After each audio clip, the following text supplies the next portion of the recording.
അപ്പോൾ ഹറാമും അതുപോലെ തന്നെ നമ്മളും തമ്മിൽ ഹലാല് കൊണ്ടൊരു സംരക്ഷണം ഉണ്ടാക്കാൻ ശ്രമിക്കുക. അതാണ് വേണ്ടത്. സിന എന്ന് പറയുന്നത് ഹലാലായ പരിഹാരം ഉണ്ടാക്കിയിട്ടില്ലെങ്കിൽ ഹറാമ് സംഭവിക്കും. അതുകൊണ്ടാണ് സഹാബത്ത് ഒരിക്കൽ ഒരു യാത്രയിൽ യുദ്ധത്തിന് വേണ്ടി യാത്ര ചെയ്യുന്ന സമയത്ത് നബി സല്ലല്ലാഹു അലൈഹി വസല്ലമയോട് ചോദിച്ചു. എന്താ ചോദിക്കുന്നത്? അവരെ ലൈംഗികാവയെ മുറിച്ചു കളയാൻ വേണ്ടി ഹിസി എന്താ പറയുക ഷണ്ഡീകരിക്കാൻ വേണ്ടി അനുവാദം ചോദിച്ചു. യുദ്ധത്തിന് വേണ്ടി യാത്ര ചെയ്യുമ്പോൾ ചിലപ്പോൾ 1-2 മാസം അല്ലെങ്കിൽ 3-4 മാസം, ഏറ്റവും കൂടുതൽ യാത്ര ചെയ്ത് 4 മാസം മറ്റോ ആയിരുന്നു തബൂക്ക് യുദ്ധത്തിൽ. അപ്പോൾ അത്രയും കാലം അവർക്ക് ഭാര്യമാരില്ലാതെ പറ്റുന്നില്ല. അപ്പോൾ നബി സല്ലല്ലാഹു അലൈഹി വസല്ലമയോട് അനുവാദം ചോദിക്കുക. നബി സല്ലല്ലാഹു അലൈഹി വസല്ലം എന്ത് ചെയ്തു? അവർക്ക് മുത്തഅ വിവാഹം അനുവദിച്ചു.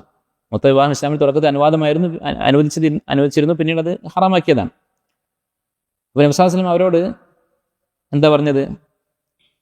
അവർക്ക് ഈ സ്ത്രീകളില്ലാതെ ജീവിക്കാൻ കഴിയില്ല എന്ന് വന്ന് പറഞ്ഞപ്പോൾ അവർ ആക്ഷേപിച്ചിട്ടില്ല. കാരണം ഇതൊരു യാഥാർത്ഥ്യമാണ്. അതിനോട് പുറംതിരിഞ്ഞ് നിന്നിട്ട് കാര്യമില്ല. ഇസ്ലാം റഹ്ബാനിയത്തല്ല, നസാറാക്കളുടെ ദീനല്ല. ഇസ്ലാമിൽ മനുഷ്യൻ്റെ ഫിത്രത്ത് അറിയുന്ന, മനുഷ്യൻ്റെ സ്വഭാവം അറിയുന്ന അള്ളാഹുവിൻ്റെ ദീനാണ് ഇസ്ലാം എന്ന് പറയുന്നത്. അതുകൊണ്ട് തന്നെ നബി സല്ലല്ലാഹു അലൈഹി വസല്ലം അവരോട് ഈ മുത്തഅ അനുവദിക്കുകയാണ് ചെയ്തത്. അത് പിന്നീട് ഹറാമാക്കി, ചെയ്യാൻ പാടില്ല, നഊദുബില്ല. പക്ഷേ നബി സല്ലല്ലാഹു അലൈഹി വസല്ലം അവരോട് എന്ത് പറഞ്ഞിട്ടില്ല? നിങ്ങൾ ക്ഷമിക്കുക എന്നുള്ള വാക്ക് പറഞ്ഞിട്ടില്ല. അതുപോലെ തന്നെ നബി സല്ലല്ലാഹു അലൈഹി വസല്ലം ഉപദേശിച്ചതാണ് നോമ്പ് നോൽക്കുക എന്നുള്ളത്. അല്ലേ, മൻ ഇസ്തതാഅ മിൻകുമുൽ ബാഅത ഫല്യതസവ്വജ് വമൻ ലം യസ്തതി ഫഅലൈഹി ബിസ്സിയാം ഫഇന്നഹു വിജാഉൻ. നോമ്പ് ഒരു പരിചയമാണ്. ഈ നോമ്പ് എന്ന് പറയുന്നത് സ്ഥിരമായി നോമ്പ് നോൽക്കണം. ഈ നോമ്പ് കാരണം ശരീരം ദുർബലമായി അവന് സ്ത്രീകളെ നോക്കാൻ തോന്നരുത്. അങ്ങനെ നോമ്പ് നോൽക്കണം. അല്ലാതെ തിങ്കളും വ്യാഴവും, അല്ലെങ്കിൽ തിങ്കളും വ്യാഴം നോമ്പ് നോക്കുന്നത് സുന്നത്താണ്, വളരെ നല്ല കാര്യമാണ്. പക്ഷേ വല്ലപ്പോഴും നോമ്പ് വരുകൊണ്ട് ഇക്കാര്യം നടക്കില്ല.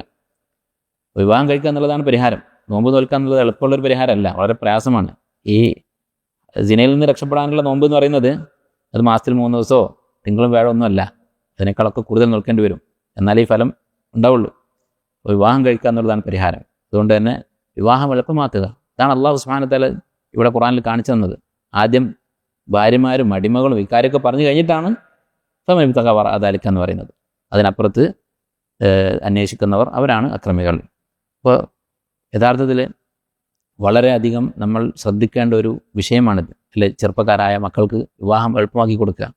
അല്ലെ, പ്രായപൂർത്തിയായ അന്ന് മുതൽ അവൻ ആഗ്രഹിക്കുന്നുണ്ട്, അവന് ആവശ്യമാണ് വിവാഹം എന്ന് പറയുന്നത്. എന്നിട്ട് നമ്മൾ 25 വയസ്സ് വരെ അവരെ പഠിപ്പിച്ചു, അവരെ കൊണ്ട് ജോലി ചെയ്യിപ്പിക്കുന്നു, എന്നിട്ടും ആയിട്ടില്ല എന്നാണ് പറയുന്നത് മാതാപിതാക്കൾ. നഊദുബില്ല. ഇതിനേക്കാളും വലിയൊരു ദുൽമ വേറെ എന്താണുള്ളത്?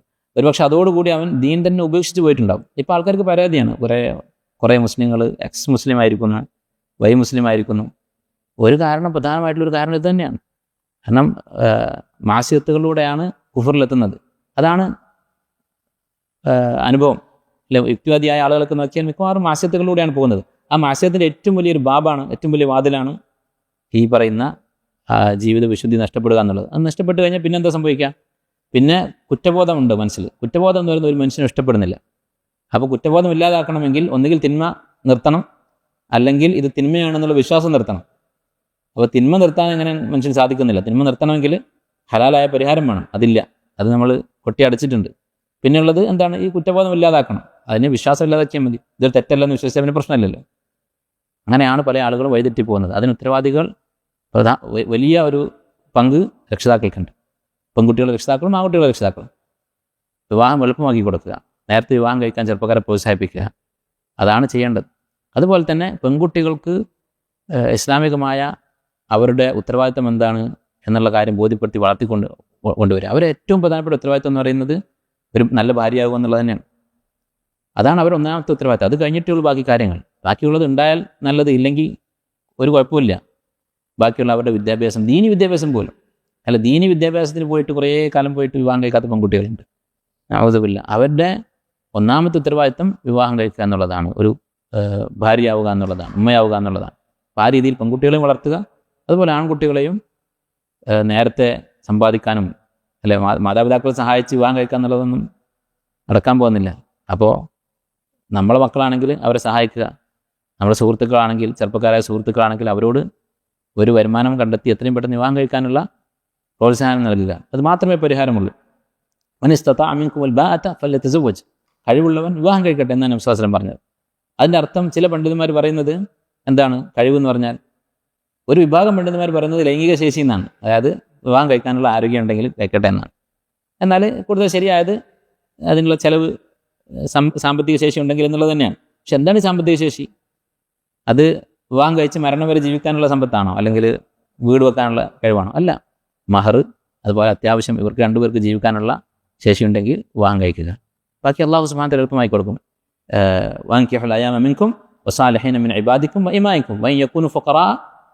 വിവാഹത്തെക്കുറിച്ച് പറഞ്ഞപ്പോൾ അള്ളാഹ് പറഞ്ഞാണ്, ഫക്കീറാണെങ്കിൽ യുഗ്നിഹിമുല്ലാഹു മിൻ ഫദ്ലിഹി. ഫക്കീറാണെങ്കിൽ വേണ്ട എന്നല്ല പറഞ്ഞത്, യുഗ്നിഹിമുല്ലാഹു, അള്ളാഹു അവർക്ക് ഐശ്വര്യം നൽകും. സലാസുൻ, അതാണ് ഹദീസ്, സലാസുൻ ളാമിനുൻ അലല്ലാഹ്. അള്ളാഹു സുബ്ഹാനഹു വ തആല ജാമ്യം ഏറ്റെടുത്തിട്ടുള്ളതാണ് 3 ആളുകൾ. അതിലൊരാൾ അന്നാകിഹു യുരീദുൽ അഫാഫ്, ഇഫത്ത്, ലൈംഗിക വിശുദ്ധി ഉദ്ദേശിച്ചുകൊണ്ട് വിവാഹം കഴിക്കുന്നവൻ. അവൻ്റെ ചെലവ് അള്ളാഹു സുബ്ഹാനഹു വ തആല ഏറ്റെടുത്തിട്ടുള്ളതാണ്. അത്യാവശ്യം ഒരു സബബുണ്ടെങ്കിൽ, അല്ലെ ഒന്നുമില്ലാതെ വിവാഹം കഴിക്കണം എന്നല്ല പറയുന്നത്, പക്ഷേ ചെറിയൊരു പ്രതീക്ഷ ഉണ്ടെങ്കിൽ വിവാഹം കഴിക്കുക. ബാക്കി അള്ളാഹു സുബ്ഹാനഹു വ തആല എളുപ്പമാക്കി കൊടുക്കും.